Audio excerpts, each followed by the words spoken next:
Hello বন্ধুরা, আমি ইশিকা আবার আজকে একটা নতুন ক্লে ভিডিও নিয়ে চলে এসেছি। আর আজকে আমি তোমাদের জন্য নিয়ে এসেছি এক ঝুড়ি গোলাপ ফুল।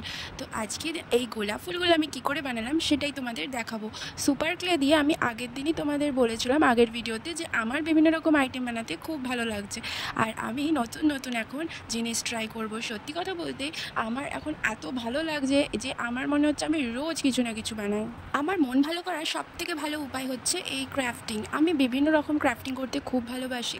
যে নতুন নতুন আইডিয়া বের করলে দেখবে না যে তোমার মাথাটাও অনেক বিজি থাকে, তো মাইন্ডটাতে না উল্টোপাল্টা চিন্তা তখন আসে না। তখন তোমার মাইন্ডে শুধু একটা জিনিসই ঘুরপাক করে যে এটা কি বানাবো, ওটা কি বানাবো। আর এগুলো তো একটা ক্রিয়েটিভিটি। আমার মনে হয় পাড়ায় গিয়ে পিএনপিসি করার থেকে আর টাইম পাস করার জন্য এই ক্রিয়েটিভিটিগুলো করা অনেক বেশি ভালো। তো দেখো আমি নিয়ে নিয়েছিলাম এই রোল অনটা। আমার একটা পুরনো রোল অন পড়েছিল, তো আমি ভাবলাম এই রোল অনের ঢাকনাটা দিয়েই যে বাকেটটা আছে ওটা বানাবো।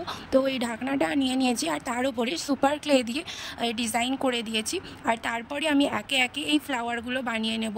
ফার্স্টে সত্যি কথা বলতে আমি ভেবেছিলাম যে টিউলিপ বানাবো, তারপরে আমার মনে হলো যে না, টিউলিপ তো পরে আরেকটা কোনো ভিডিওতে দেখাবো তোমাদের। এখন আমি আজকে বানাবো রোজ। তো এগুলো ছিল পিঙ্ক পিঙ্ক কালারের রোজ। আমি দুটো কালার ইউজ করেছি, একটা ডার্ক পিঙ্ক আর একটা লাইট পিঙ্ক কালার। আর সত্যি বলতে আমার এই সুপার ক্লেগুলো দিয়ে কাজ করতে এত ভালো লাগছে, কারণ এতে না কোনো কালার করতে হয় না। তার উপরে এটা না ঝট করে শুকিয়েও যায় না আর হাতেও না লাগে না। একদম মানে ইউজ করার জন্য ছোট বাচ্চারাও এটা ইউজ করতে পারে, মিনিমাম 5-6 বছরের বাচ্চারা। কারণ এটা ইউজ করা খুবই ইজি।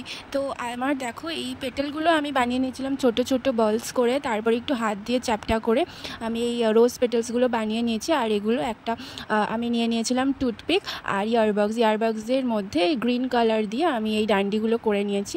তারপরে কিছু পাতা লাগিয়ে দিয়েছি। আর যে বাকেটটা দেখছো ওই বাকেটটাও আমি ব্রাউন কালারের ক্লে দিয়ে একটু দড়ি টাইপসের ডিজাইন করে নিয়েছিলাম। তোমাদের আমার এই ছোট্ট রোজ বাকেটটা কেমন লাগছে জানিও। আবার নেক্সট ভিডিওতে দেখা হচ্ছে। সবাই ভালো থেকো।